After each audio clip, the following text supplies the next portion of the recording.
you can totally change it when I'm done, because I don't know if it's true. It's just how I remember it.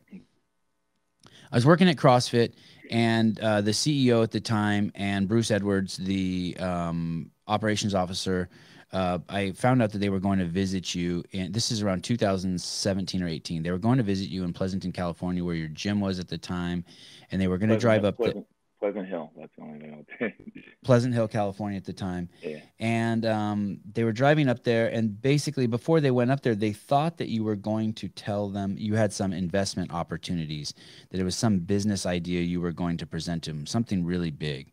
And they were excited to go up there.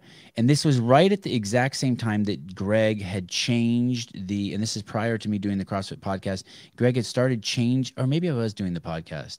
But anyway, either way, Greg had basically told us, hey, we're no longer just going to focus on tip of the spear. Before then, CrossFit had only wanted to focus on tip of the spear. And for those of you who don't know what that means, Greg's plan was, hey, let's sell a program. He would never use that word sell. Let's share a program for free to the world that makes people the healthiest, fittest, and makes their lives the longest. And if if their life depends on their fitness, this fitness program will save their lives. And he said, but this program is for like people who are non-ambulatory, not mobile. It can be scaled infinitely, but we won't talk about that until you first get your foot in the door, because it's always easy to backfill. We sell to Navy SEALs, Olympians, and pro athletes, and then we backfill. Because if you're like Richard Simmons, even though you might have a good program, and those of you who don't know who Richard Simmons is, look him up. If you're on the front end, you're showing the world that you take 100 pounds off of obese housewives, you're not going to get Navy SEALs to do it. So his plan is to focus on the tip of the spear, and then if you scratch the surface of CrossFit, you'll see that that's not just what it's about. It's actually for everyone. But basically, we'll shoot a cannon. But if you scratch the surface, you'll see we also have little pea shooters, and we have everything. We have every kind of gun. So, so at that point, 2017-18, Greg said, hey, I want you guys to start focusing on the other end of the spear. And we're like, what's that? He goes, I want you to really start catering on the front end to obese people and super unhealthy people. And there was enormous pushback at CrossFit HQ.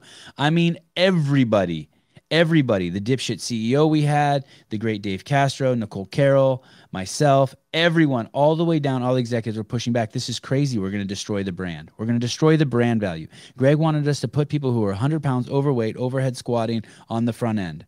Nuts. Crazy. He wanted us to really, really start pushing scaling. He wanted us to show us old people working on it. It was nuts. But after about a year, we started doing it. And it basically came down to, I was in a meeting with all the executives, and Greg looked at me and goes, I've been telling you to do this for a fucking year, and you haven't, and I better see it today. And I fucking went into Leif Edmondson's office, who was the head publisher for CrossFit Inc., and I said, hey, we got to start changing shit. And we started doing transformative stories every single week. 10 to 20-minute videos of people whose lives had been profoundly changed by CrossFit, by weight loss. So there was this huge change. Okay, so that was happening, and we saw a skyrocket in every single metric at .com. Journal sales skyrocketed, L1 sales skyrocketed, and we started talking about the L1 as the cure for chronic disease and the operating manual for the human genome, and we started talking about it being the cure for type 2 diabetes. We really just started, and Greg was really frustrated, and he blamed himself that we had 100,000 trainers out there to make the fittest people in the world, but they weren't all acutely aware that they also had the cure for chronic disease. So he wanted to let them all know that that's what they had. Hey, that's not only a chair you're sitting on, but you can pick it up and break it over someone's head. Get what I'm saying? That chair is also a weapon. This L1 is not only to make Craig Howard's win the games in 2013, but it can also save your grandma from getting Alzheimer's. Okay, so they go up there to visit Craig Howard in Pleasant Hill, California, at this beautiful, fantastic, uber successful gym he has. And Craig sits them down, and he says to them, this is the story I hear, and he says to them, hey, I was planning on de-affiliating because I just didn't think I was getting the value out of CrossFit that I wanted. And then something really strange happened the other day. And they said, what? And Greg said, someone came into my gym, and they were over 100 pounds overweight, and I had them lie down in the prone position, and they couldn't stand up. And in my 15 years of whatever, owning a CrossFit gym or doing CrossFit, I had never had to coach someone to stand up.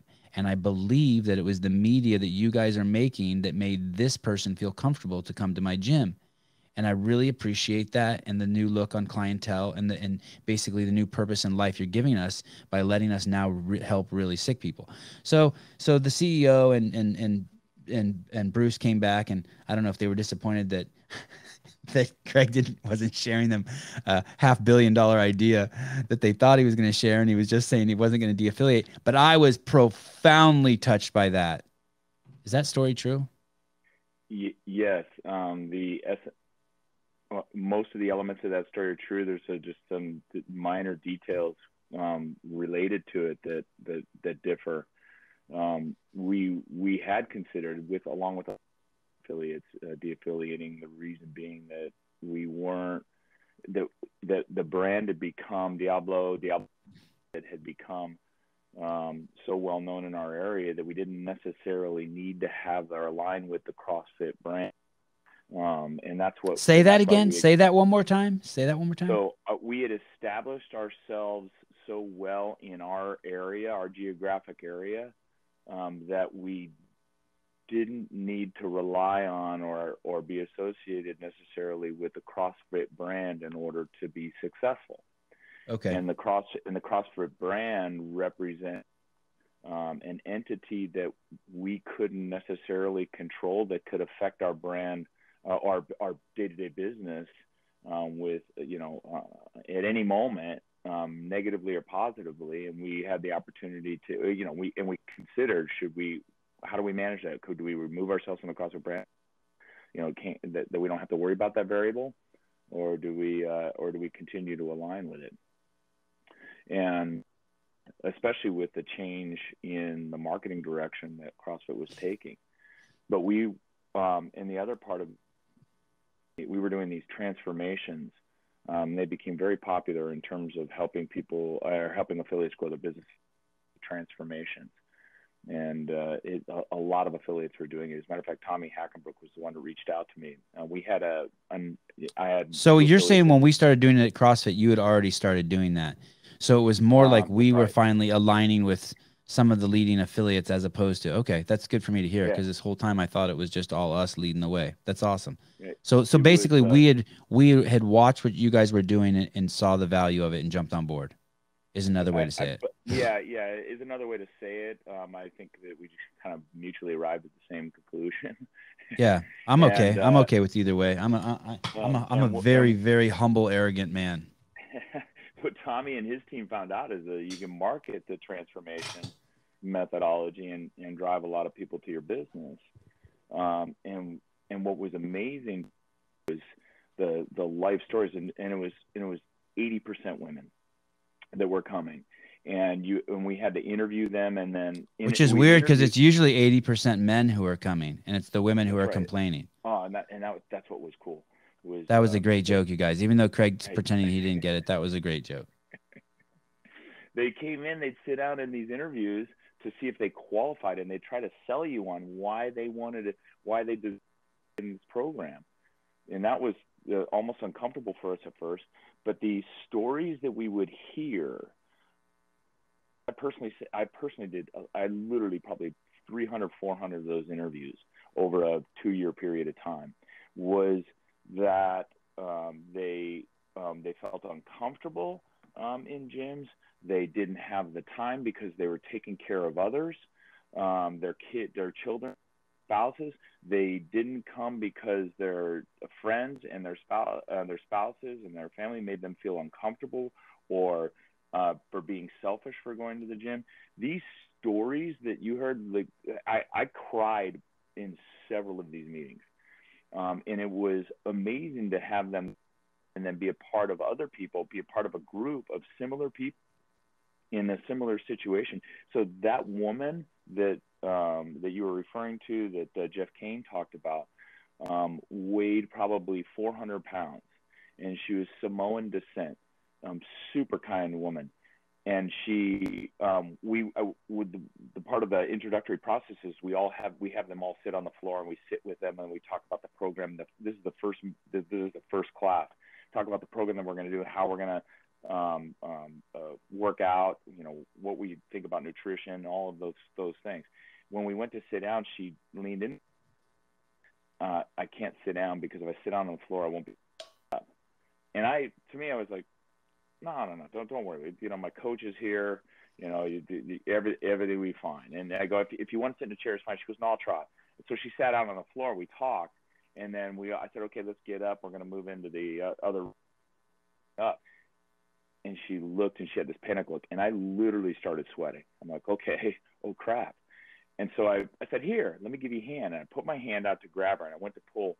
And if anybody's pulled dead weight, 400 pounds, not like a deadlift, but I literally felt like I might damage her or her arm or her hand. And I went to pull, and I couldn't lift. And then I really got nervous. I'm like, oh crap. I had never been in a situation where I couldn't get someone off the floor.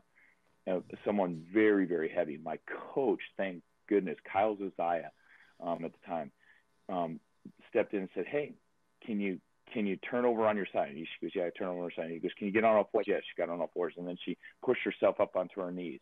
And then she stood up. And the other women that were there, was like 8 or 10 other women there, because it was class of 12, started cheering. And she had got this big old smile on her face. And I was just, I was completely relieved, literally completely relieved. And she got her first WOD in. Yeah, she got her first workout in. She ended up moving really well. By the end of it, she was great.